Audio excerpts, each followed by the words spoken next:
for everybody that's seen him out there and watched him coach. And his intensity is hard to match. He does a terrific job. He's a tremendous advocate for us on the road recruiting, to be able to speak about the academy experience and the things you do as an officer in the Army. So that was a good addition for us. Defensively, we were able to hire 2 coaches that had already worked with Coach Bateman. So Coach Wilt and Coach Dixon, Chad Will, our defensive line coach, and Daryl Dixon, coaching our outside linebackers, had both coached with Jay at Ball State, and to be able to step into the meeting room and not have to start over and teach those guys the defense, I think it's made a big difference for them transitioning, and for our kids as well. So terminology and all those things. And then Shadon Brown, I'm really excited that he's a part of our staff. He came to us from Wofford, coached in a defense very similar to ours in terms of philosophy, a 3-4 defense. Defended the option in practice every day. And Wofford does a great job. They run the option for many years, and defended us at Georgia Southern and did a great job defending us when they were there. Just from everything I heard from people down there that recruited against him and recruited with him, that he was one of their top recruiters and did a great job with that, and has already shown his ability to be able to transition to academy recruiting. He's done a terrific job this spring already for us. So I think some really good additions that I hope will help us. I hope it'll help us win. And my follow-up and final question, closing out spring ball, are you pleased with the caliber, depth, and talent at your 2D positionally across the board, or are there any positions that you feel you must see more production from during the upcoming summer training camp? There's some positions that are certainly deeper than others. We weren't sure about the B-back position. I think we helped ourselves by moving those 2 guys over from defense, and I think we've got some good healthy depth there. Quarterback, obviously, right now we've got 2 guys, and we need to have more than that. We need to have more than just 2 guys that can play, and really we're going to have to count on one of the freshmen to be the third, and to be some other guys that can add depth there. Our offensive line at times looked very inexperienced and really would be a concern. But knowing that we've got some guys that were on the table, on the side right now because of injury, I think we're going to have some guys, if we can stay healthy, that will be able to provide the depth we need there, and maybe for the first time since we've been here feel like we've got some depth in the offensive line. And just, I hope it won't become a revolving door like it has been. We got to keep some guys healthy. We're really slim at safety. We got Moss in England, who has started games and played in games. We've got Max Regan, who's a backup. He's a freshman, going to be a sophomore, played on every special team. And we don't have anybody else at that position that's played in a game. So that's a position where we need to really pad our depth, and whether it's with freshmen or moving some guys from other positions, that's one where we're going to need to help ourselves. The defensive line is another. There's a lot of bodies there. There's a lot of guys on our roster listed as defensive linemen, but very few have played. We've got Smith, Rusga, and Voigt, who have some experience playing, and the rest of the guys really not a whole lot of experience. So slot back, we had guys that nobody knew their names. They hadn't played at all, but we had guys like Trainer, Drake, Campbell, St. Hilaire at times during the spring that were out, that weren't practicing. So several of those guys played a lot of football for us last year. We expect to have them back in the fall, but didn't practice at all this spring. So again, the health of our team is key, and we got to keep our guys from getting injured, and I think that'll help our depth, and I think we're starting to get where we want to be in terms of depth. Thank you very much, Coach. Hi, Coach. Ken Kreitzer, Sons of America Legion Radio. How are you today? Good, thanks, Ken. Coach, just going to ask you, the offensive line, a key part of the team. You've got two seniors in Negrin and Gilbert listed. Not a lot of size in the group, but how do you feel they are coming together as a unit? We're kind of a mash unit there right now, and we've kind of been that way the whole way we've been here. We got to find a way to keep those guys healthy. So I thought Colby Enegren was practicing better than he has since we've been here, and he's a talented kid. He's a very athletic kid. Maybe the strongest football player we have. If we just have a power clean competition on our team, he'd probably win it. Which tells you he's a powerful guy. He can move people at the line of scrimmage, and he's athletic enough to do all the things that we need a guy at that position to do.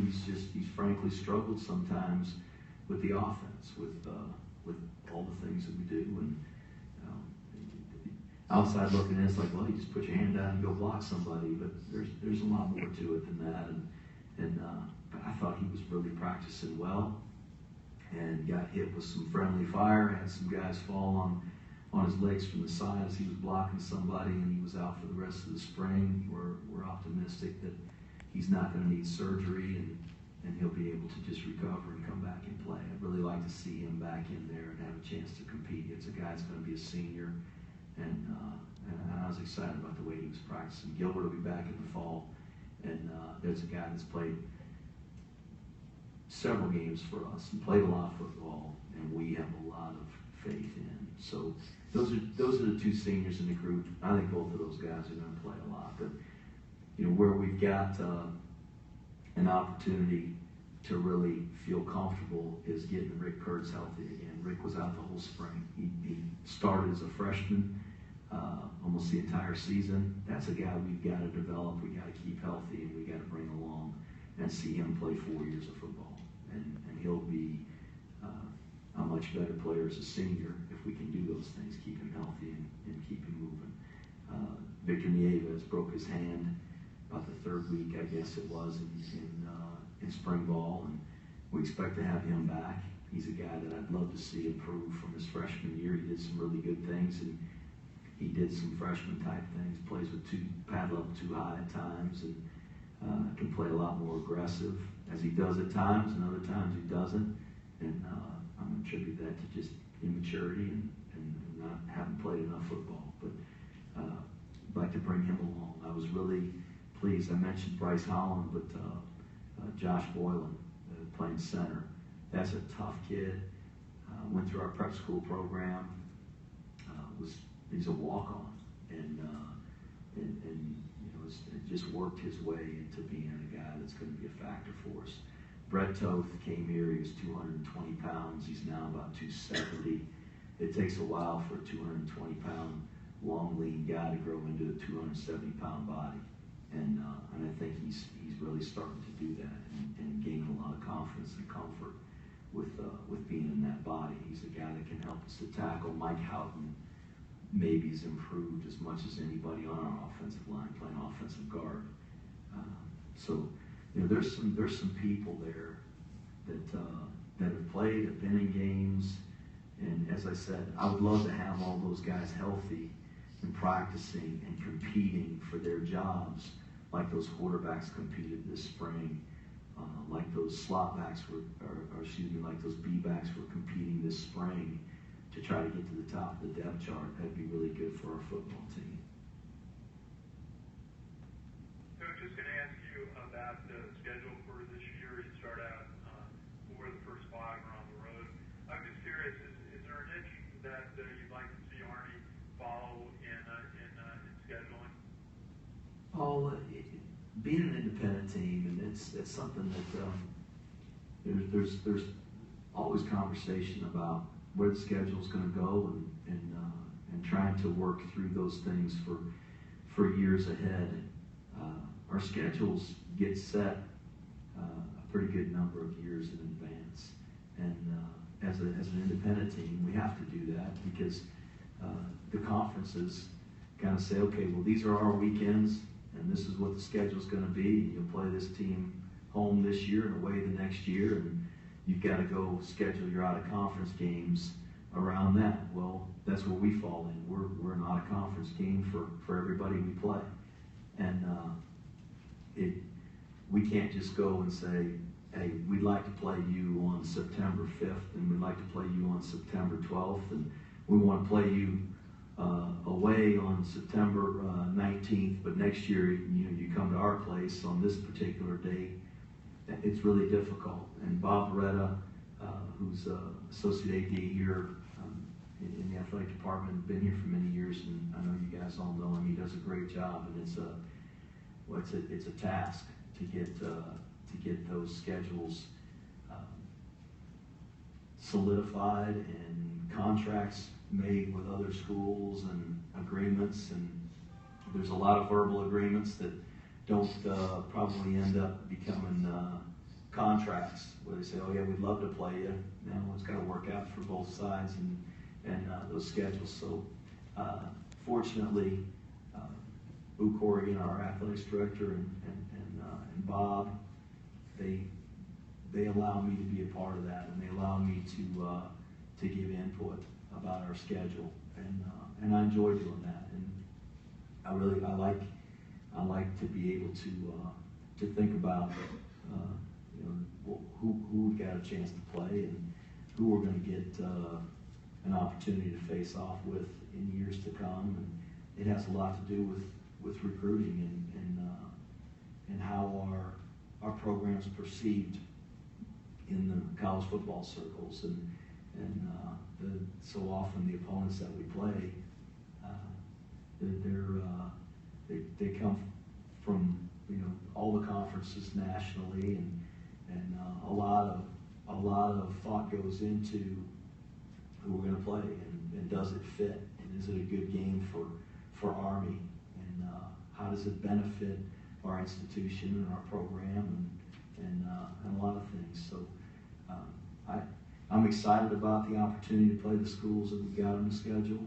We've got some challenging games, and certainly being on the road for the first 5 weeks is a challenge in itself. We got some good football teams in there too. It's not just the fact that we're on the road. We're playing some really good football teams on the road, and what I think is a outstanding, well-coached football team for our opener against Rice. So now, I don't know if that's what you were looking for, but just in terms of our schedule and going forward, that's something that a lot of people are involved with, and it's not just a by chance thing.